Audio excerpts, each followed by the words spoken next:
It's minus 14, but it feels like minus 22 or 24 or something outside, and I'm at the biggest park in Guelph, and it's pretty abandoned. Not too many others here. In fact, I haven't seen one other person, just some birds. Oh, there's one other person. And the river is pretty frozen, which you don't see very often. And I'm just going for a little walk with Sunny. Thought I'd bring you along because there's the sun. Sun's so important at this time of year because we don't see it as often. Last year, we barely saw it at all.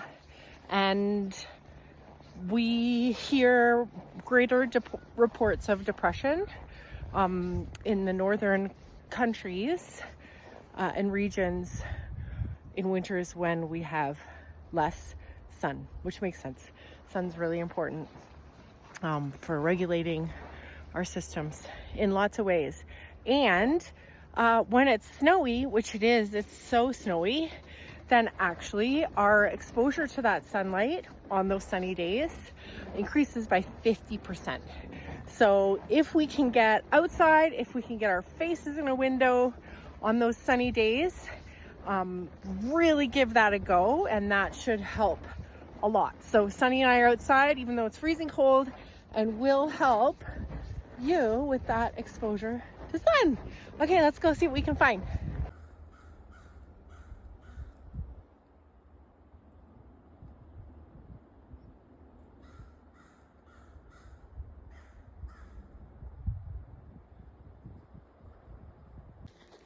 I can hear some chickadees behind me. Oh, here's Sunny. She wants to get going. There. Shh, Sunny. And when I was at Wild Birds Unlimited this winter, this Christmas season, they gave me a little bag of birdseed. And so I put that in my dog bag. And so these chickadees might be hungry. So I'm gonna set some birdseed down for them and see if maybe they'll come and get some. Okay, so here I've got a little pile here, a little pile on the log here, and they're up in the trees there. These are willows, and look at the grooves between in the bark. That's my hand. Look at that groove. Oh my gosh, they're just so majestic and enormous and wonderful. And they like to grow around the water. So this is where we find them, beside the river. It's really worth going down along the river just to see these beautiful, majestic trees. Oh my gosh, they're so lovely. Look at that. Oh.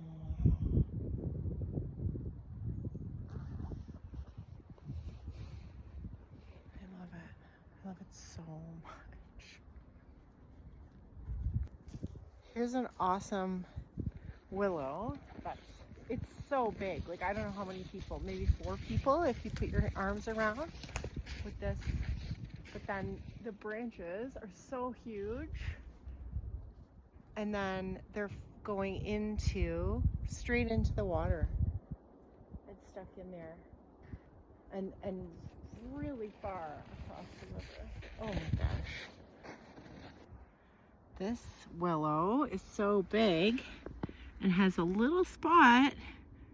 People end up putting books in here for a little wee library exchange. It's even a bag of candy and some peanut butter. Okay, I see open water and I see geese. Does anyone else just get cold looking at them? My goodness, it's so cold. Like I can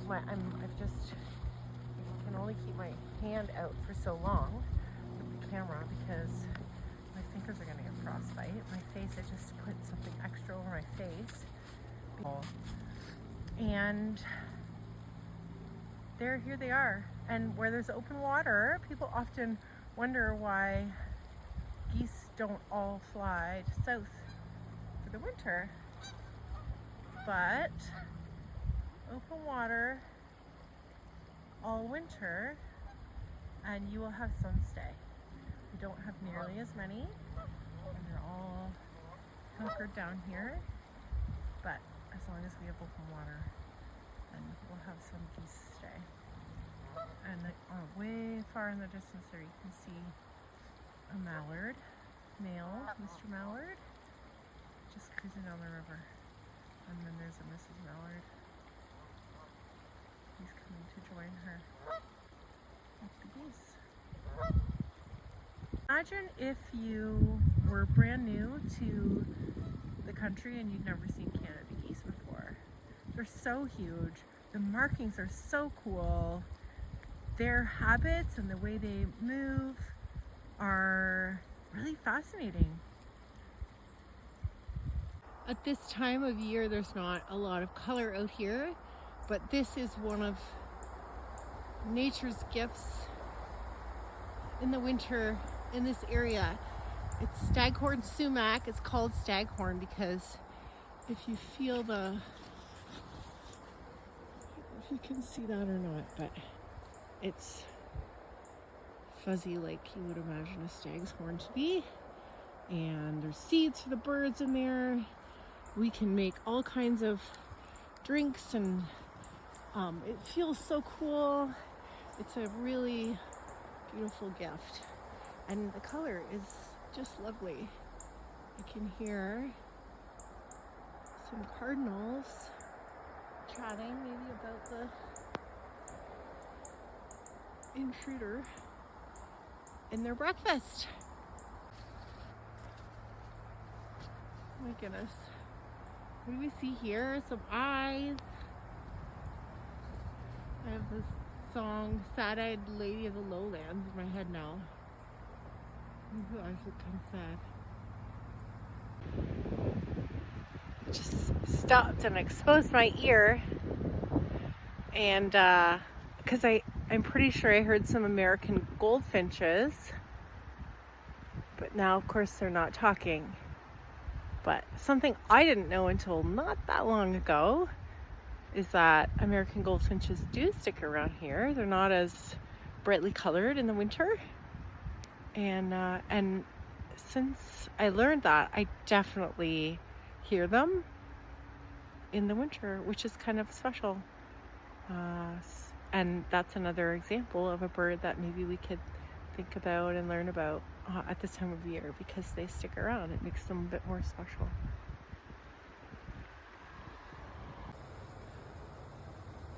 I'm in the enabling garden at Riverside Park. I don't know if you can see this crow hunkered right down,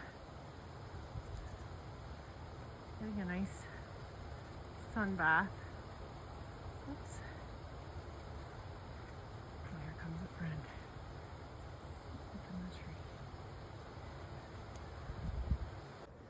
The Guelph Enabling Garden is a pretty special place in the city of Guelph.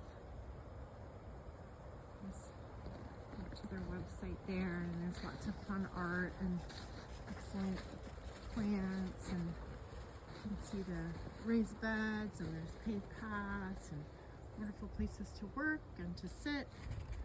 And they hire a horticultural therapist, which has been me over the years, and lots of other wonderful people.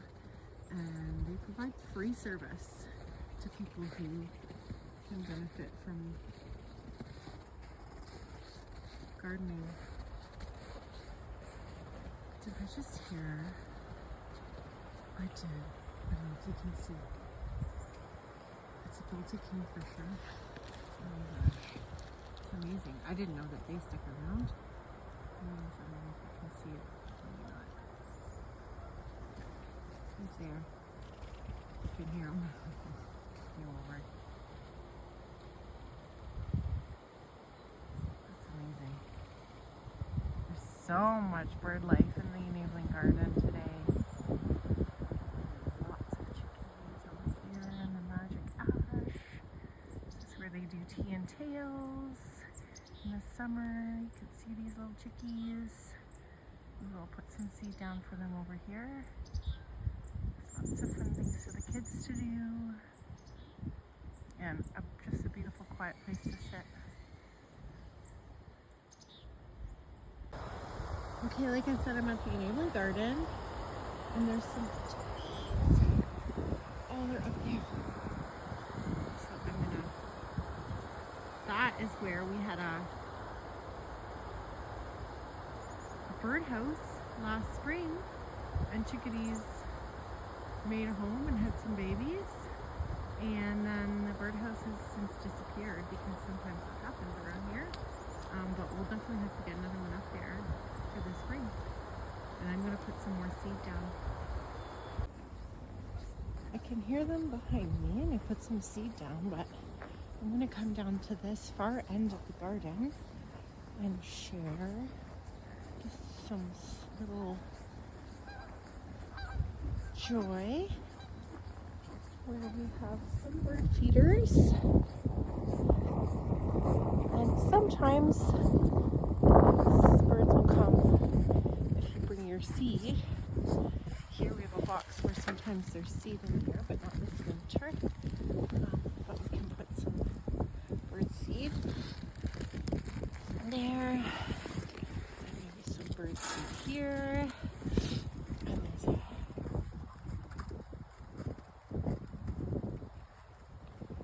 suet cake there.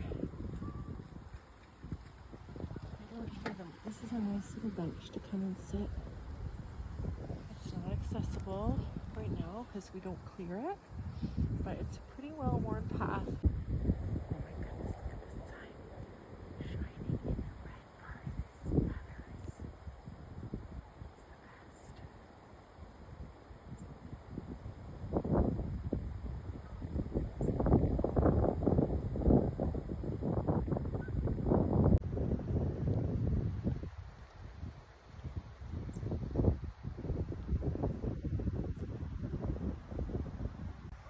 It's okay, well, I don't want to quit. I can't feel my fingers or my toes. So, I just turned it up. And I can hear that the chickadees have moved a little bit farther from me. So, maybe I'll come back a different day and we'll see if we can get them eventually to come and eat from my head here. And if that's the goal, is that this is a place where people can come and it's very accessible. You could park your car or get the bus or take a taxi right into the parking lot here. And then during the time when it's not snowy, you can just roll right in here and sit. It's at the entrance, the south entrance of the garden, and sit here and watch the birds and feed the birds. But even when you can't quite get them to come eat from your hand, you can still really enjoy lots of birds, as you've seen here at the enabling garden and at Riverside Park. So I hope you enjoyed your little time outside with me and you were warm. And please, if you can, get that face in a south-facing window or a window that's got the sun in it right now. And I'll see you soon.